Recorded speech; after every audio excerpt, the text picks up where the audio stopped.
to introduce Norm Johnson. Norm is the chairman and CEO of Clarcor Inc., headquartered here in Nashville. He's served on our board of visitors for a number of years, and we'll be talking and providing you some personal insights over his long business career. And I know he wouldn't talk about the achievements of his company, but I think it bears a mark for a business school, a school of management, to really at least recognize in some part the achievements that Clarcor made during his period of 17 years of chairman and CEO. Clarcor is a global filtration company. It's the most diverse filtration company in the world. Under his leadership, the company began to grow in July of 1995 when he assumed the presidency and had a market cap of $188 million. Today, it's about $2.45 billion. During that period of time, on a year-on-year compounded annual rate, he returned to stockholders an ROI of 14% annual return, and 17 consecutive years of growth in sales and earnings, interrupted only by 1 year of 2009 after the collapse of the financial markets. The company focuses on sustainable products with 80% recurring revenue and operations in over 15 companies globally. Obviously, business is a team sport, and Norm was a great leader of this company. Norm holds a BS degree from the University of Iowa and an MBA from Drake University. He's a member of the Board of Trustees of Manufacturers Alliance, Snyder International, and the Owen Board of Visitors. Norm, welcome to Owen.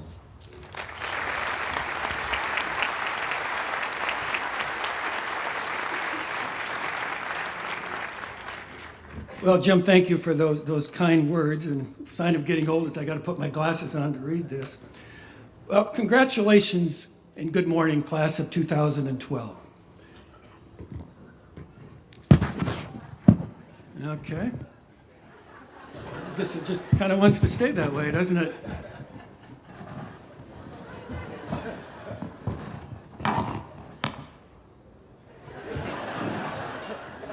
Okay. It's nice to be here. You know, I tell you what, when you got hair like mine, who wants to cover it up?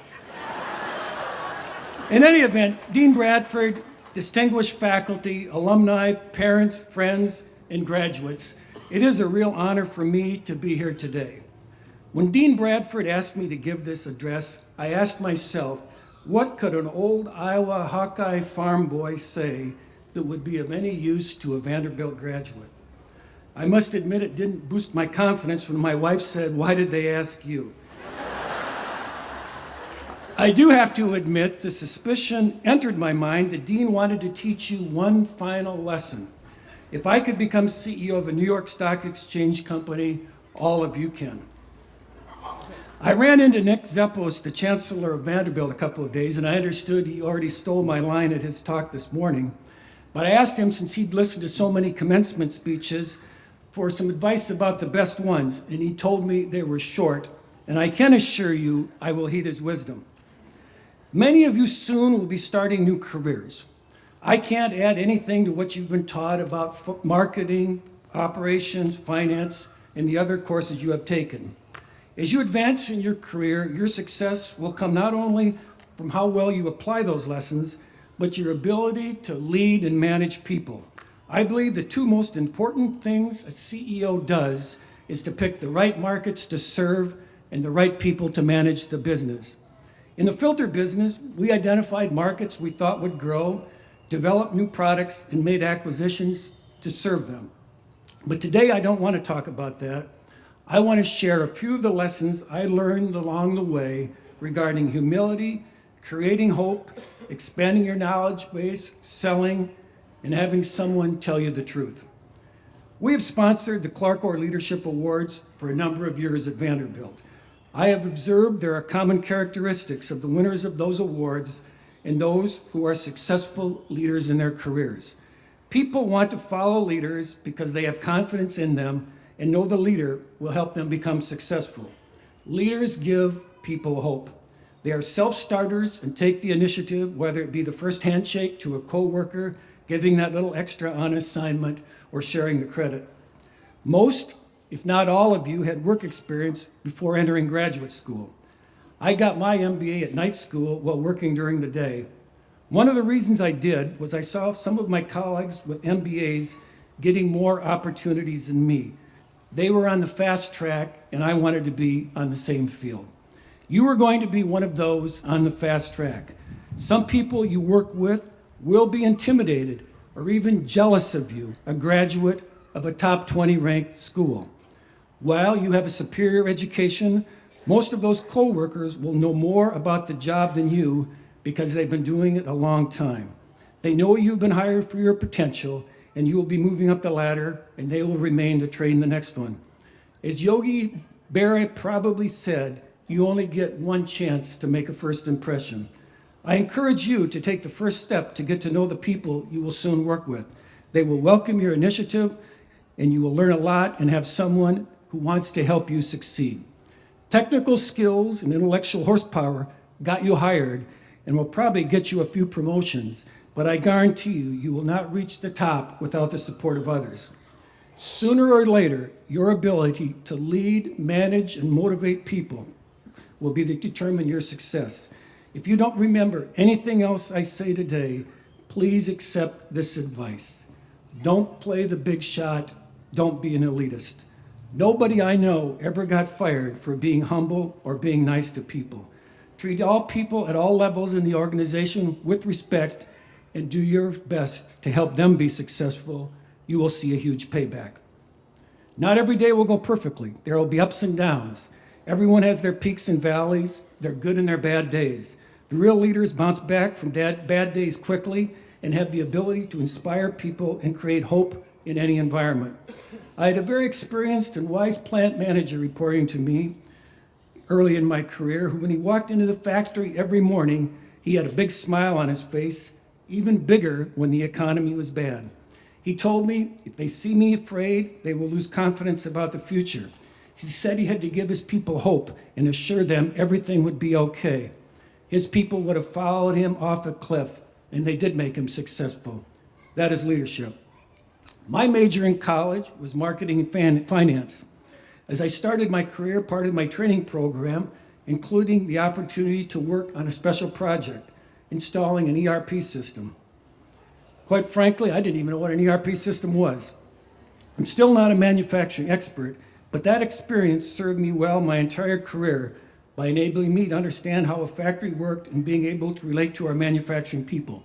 I could communicate with them in their language, and quite frankly, they could not snow me regarding their performance. If you get a chance, volunteer a project outside of your comfort zone, whether it be on Wall Street, healthcare, or wherever you go. A broadening experience for me was a stint in Toronto. Well, not that far away, it was a lot different than small town Iowa. Among other things I learned that hopefully you can relate to quickly, it was Labatt's and Molson in Canada, not Budweiser. I've been to China 50 times in the last 25 years, and if I were your age, I would jump at the chance to have an international assignment for a couple of years and make sure you learn the language. International experience is a great way to get ahead in your career. Now, I don't want to get in trouble with any of your parents, so if grandchildren come along, come home. As a grandfather, I can relate to that. My neighbor in Florida is the chairman of the finance department at Columbia University in New York. A couple of weeks ago, we were out to dinner, and he told me he was grading final exams of his MBA class. It was a take-home test, and the question was to analyze the hypothetical merger of two consumer products companies from a financial perspective. I asked him a few questions about assumptions regarding synergy, savings, R&D, new sales opportunities, etc., and he told me the assumptions were given to the students. Now, I know they wrote excellent exams and their financial analysis was brilliant, but in the real world, the assumptions are not given. Soon you will be doing the analysis and will be accountable for the results. I can assure you acquisitions which do not work are not a good career move. Knowing the details of how the business work will help you from making mistakes as well as recognizing opportunities. I think we saw a real example of that today with the situation at JP Morgan, where they just wrote off $2 billion due to a financial trade where they didn't know the details. No matter what your job, sooner or later, you'll have to be able to sell. It may be a product, pitching an idea to a coworker, or whatever. Some of you are naturals. For others of you, it does not come so easily. No matter what, take the effort to get better. No matter what, take the effort to get better. You'll be selling internally every day to peers, subordinates, and higher ups. How you do will say a lot about you. There is nothing I dislike more than a person who, if you will excuse the expression, sucks up to the boss and treats the people below them like dirt. In other words, can sell up but can't sell down. I had a person reporting to me who was a real sharp guy and on the fast track until he was promoted to a position where a number of people reported to him.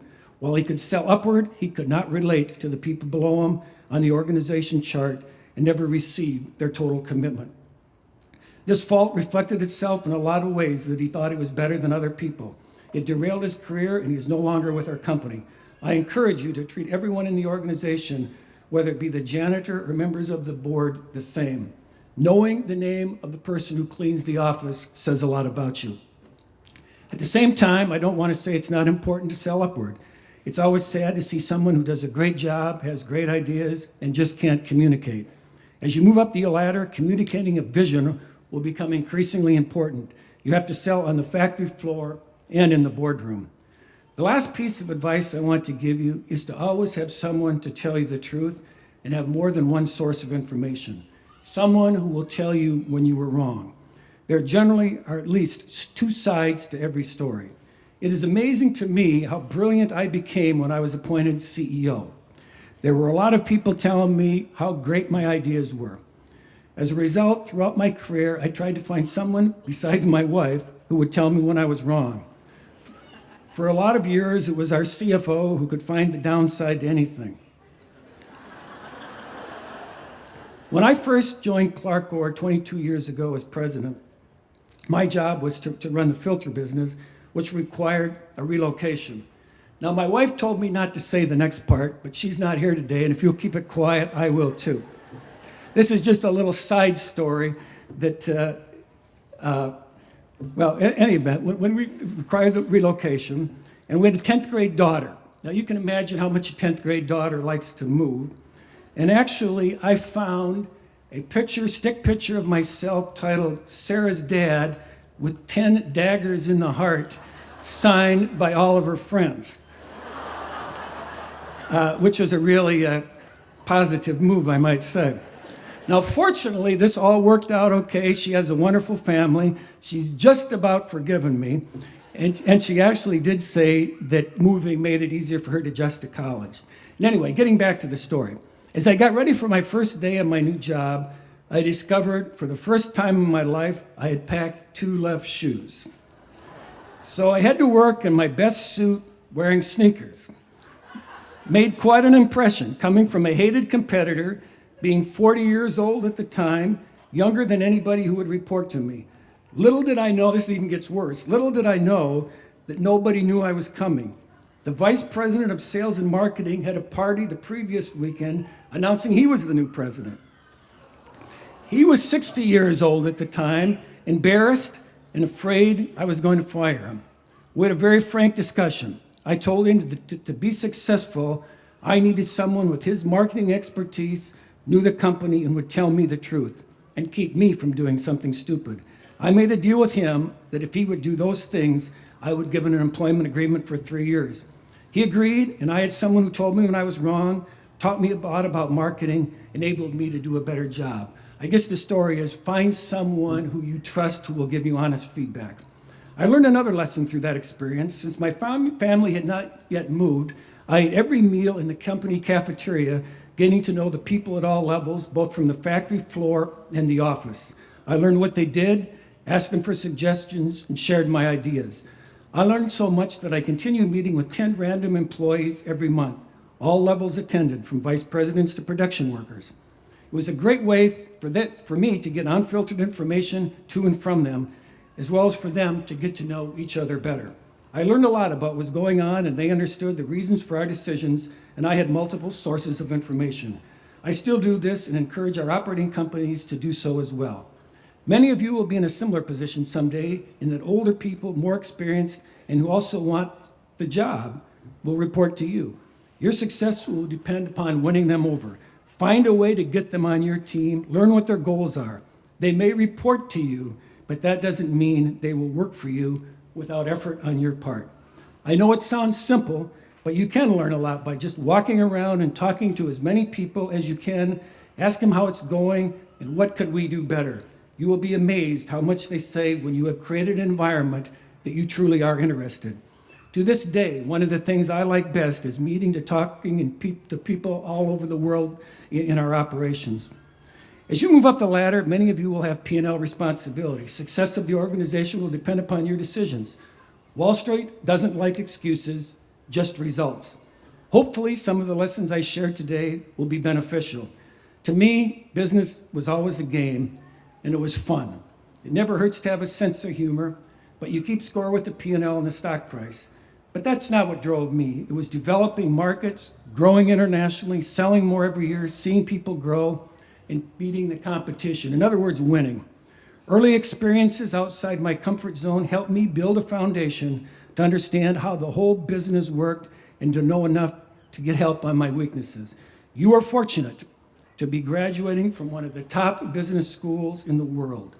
You have all the tools, and when combined with people skills and getting the support from everyone in your organization, you will be able to accomplish whatever your goals may be. People who have the support of their organization and treat all people with respect and dignity will be the leaders in any field they choose. I know every one of you can be that person. Thank you for letting me share your day, and I wish the best for all of you.